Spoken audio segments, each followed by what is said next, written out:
Self-improvement is a strange industry because if it actually worked the way it's advertised, it would get smaller, not bigger. Think about that for a second. The global self-improvement market is worth over $40 billion. Every year, more books, more courses, more apps, more coaches, more productivity systems, more morning routines, more supplements, more frameworks for becoming the person you're supposedly meant to be. And yet somehow, people seem more anxious than ever, more overwhelmed, more uncertain, more convinced they're falling behind. If the product solved the problem, demand should shrink. But demand keeps growing, which raises a question nobody in the industry really wants to answer. What if it's not primarily selling solutions? What if it's selling the problem, not creating it from nothing, but feeding it, expanding it, keeping it just alive enough to keep you buying? Because a problem that disappears is bad for business. A problem that follows you everywhere is a subscription model. And once you see that structure, the whole industry starts to look completely different. To understand why the self-improvement industry exists, you have to understand what it's actually selling relief from. And the answer isn't laziness. It isn't lack of discipline. It's something more structural than that. For most of human history, identity came pre-packaged. You were born into something: a family, a religion, a community, a trade, a town where 3 generations of people knew your name. Maybe you hated parts of it. Maybe it was limiting, but it answered a fundamental question before you even had to ask it. Who are you? You were the blacksmith's son. You were part of this parish. You belonged to this village, this family, this land. Identity was external, stable, given. Then modernity showed up and said, actually, you get to decide, which sounds like freedom. And in many ways it is. But it also means the question of who you are, a question that used to be answered at birth, is now entirely your responsibility. You have to build yourself, define yourself, brand yourself, market yourself, and improve yourself continuously, forever, on top of everything else you're already doing. And here's the thing. Most of the old structures that used to provide identity didn't disappear overnight. They just got weaker, slowly, quietly. People move more, work remotely, switch careers every few years, spend less time in religious institutions, civic organizations, local communities, know hundreds of people and feel genuinely close to almost none of them. The result isn't necessarily a crisis. It's more like a low hum, a subtle, persistent sense that something important is missing, and you can't quite name what it is. Not danger, not disaster, just drift. You wake up vaguely disconnected from your own life. Productive, maybe? Busy? Definitely. But slightly hollow underneath it all. And because the feeling is psychological, you start looking for psychological solutions. Maybe it's your mindset. Maybe it's your habits. Maybe it's your discipline, your sleep schedule, your morning routine, your journaling practice. Maybe it's that podcast you haven't listened to yet. Maybe it's that course, that book, that coach. The search begins. And once it begins, an entire industry is already waiting. Here's the part that doesn't get said enough. The first step in selling you a self-improvement product isn't showing you the solution. It's convincing you you have a problem. Not completely. Just enough. Just enough to create a quiet tension. Just enough to keep you searching. Open social media, any platform, and within about 90 seconds, you'll encounter someone younger than you, richer than you, fitter than you, more productive than you, more disciplined than you.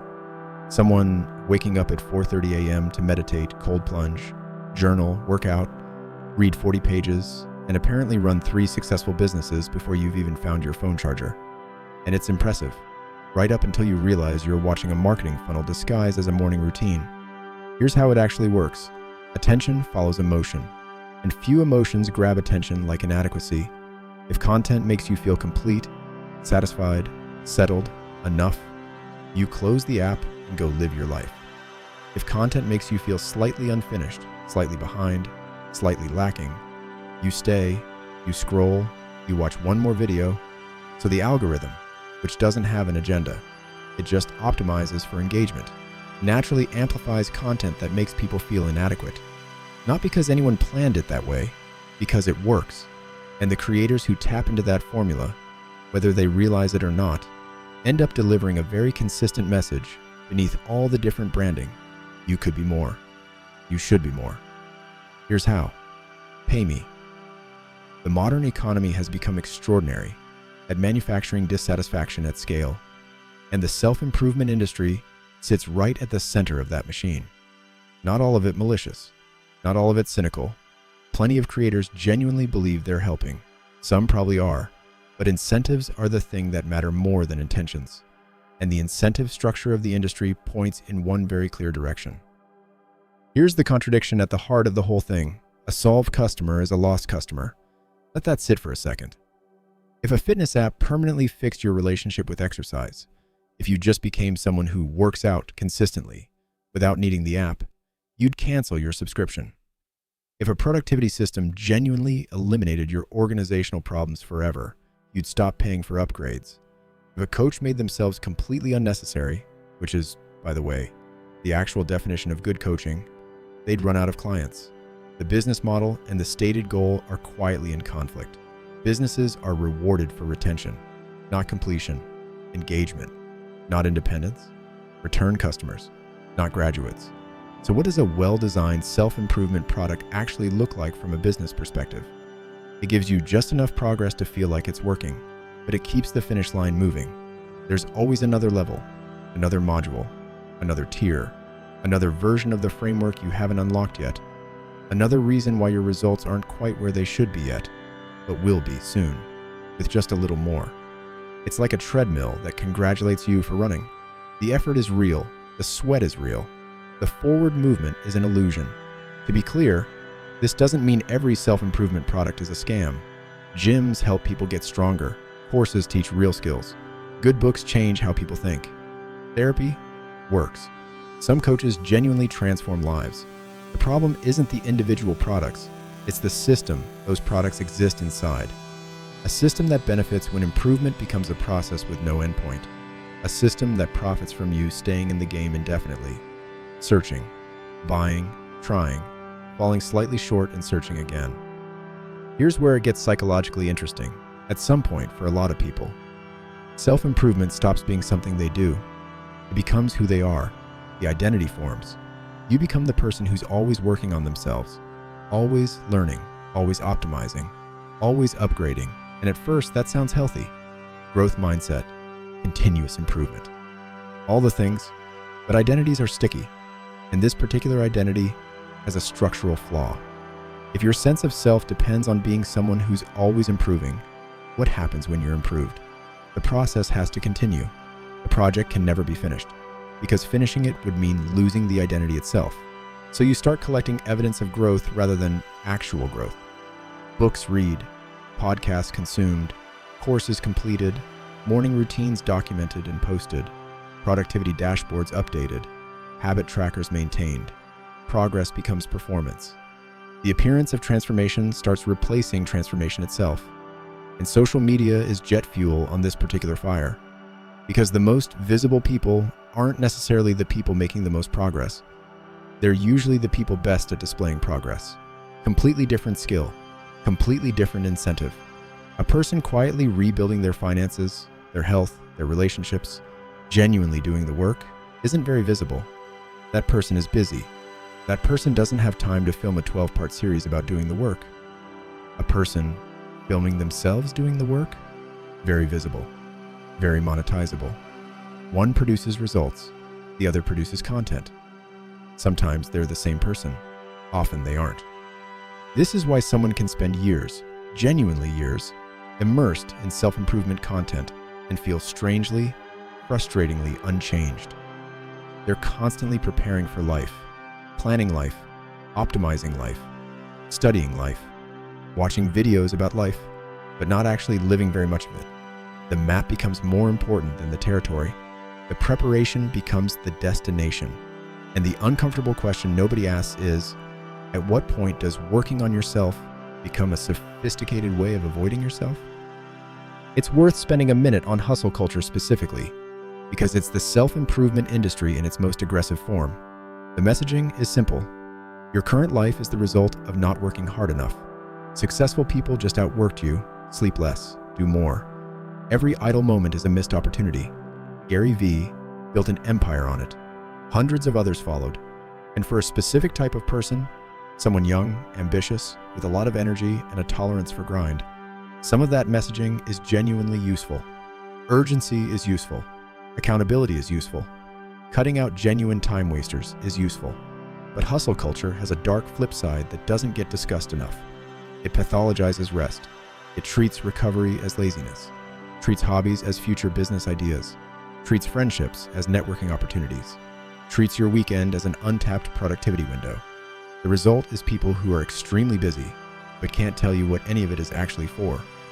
Optimization without a destination. Running as fast as possible in a direction they picked years ago because it sounded impressive and never stopped to ask if they actually wanted to go there.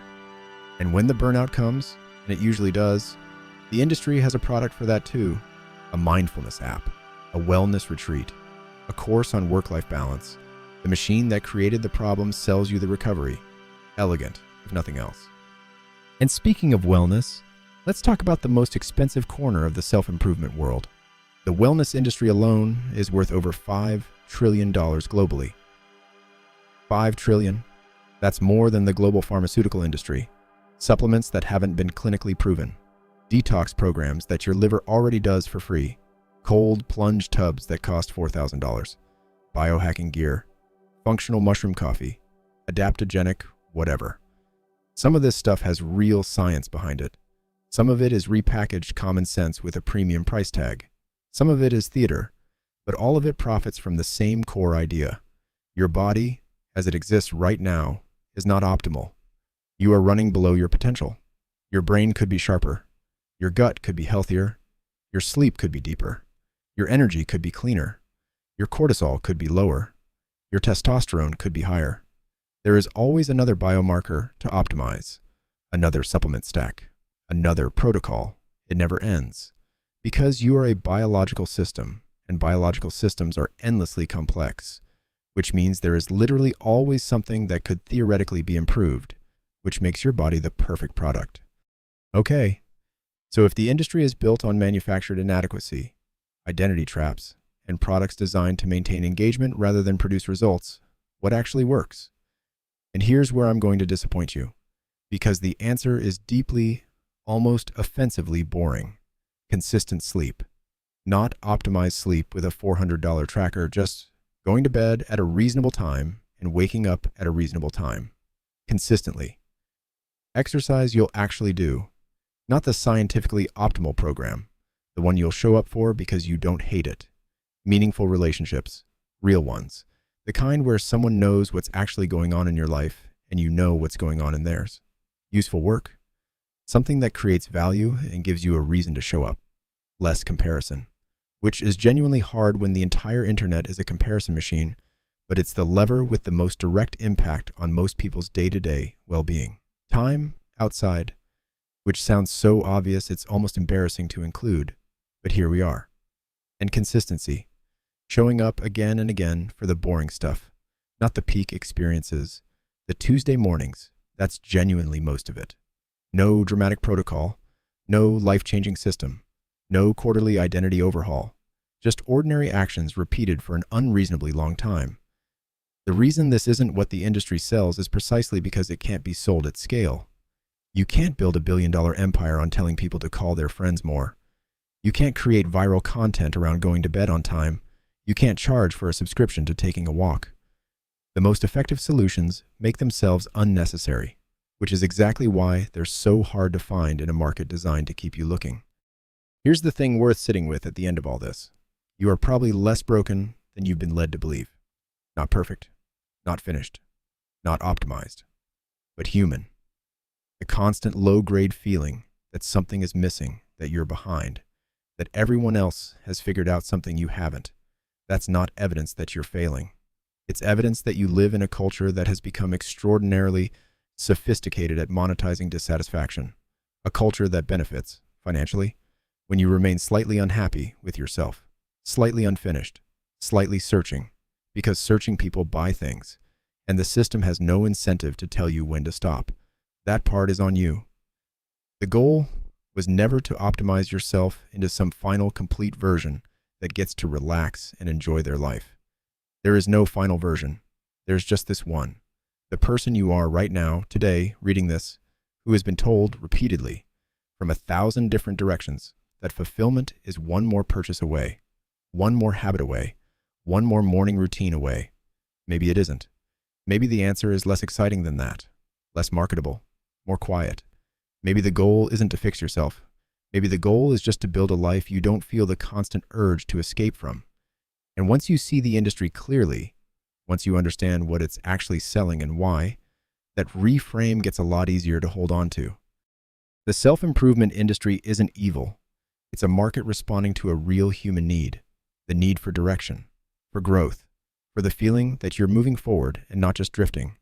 Those needs are legitimate, but markets don't always meet needs cleanly. Sometimes they identify a need and then expand it, deepen it, make it feel more urgent and more unsolvable than it actually is. And that's what's worth being honest about. Not that growth is bad. Growth is good. Not that learning is a waste of time. Learning matters. But somewhere between I want to grow as a person and spending $300 a month on courses you never finish, apps you open twice, and supplements that taste like someone ground up a forest floor. Something went wrong. The industry convinced you that you are the project, that you are the startup that needs constant investment. That version 2.0 of you is right around the corner. Just sign up, subscribe, and keep optimizing. But you're not a product, you're a person. And people don't need to be optimized. They need to be lived. If this hit different than the usual self-improvement content, that's kind of the point. Drop a comment. What's the one self-improvement thing you bought that actually changed your life? And what's the one you wish you hadn't? I'm genuinely curious. Subscribe if you want more videos on the systems quietly shaping how we think, spend, and live. See you in the next one.